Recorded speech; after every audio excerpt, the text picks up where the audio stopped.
ಅರ್ಧ ಪ್ರೆಸ್ ಮಾಡ್ತಾರೆ, half press. ಹೋಗ್ಲಿ ಜಾಯಿಗ ಜಾಯಿಗ ಆಕ್ಸಿಡೆಂಟ್ ಮುಟ್ಟಿದ ಬೇರೆ ಇಲ್ಲ. ಫುಲ್ ಕೊಡಿ ಹಾಂ ಈಗ ಡಿಸ್ಕ್ ಡಿಸ್ಕ್ ಡಿಸ್ಕ್ ಡಿಸ್ಕ್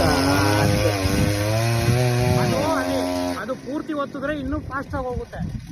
ಅವರು ಸ್ವಲ್ಪ ಹೋಗ್ತಾ ಇದ್ದಾರೆ.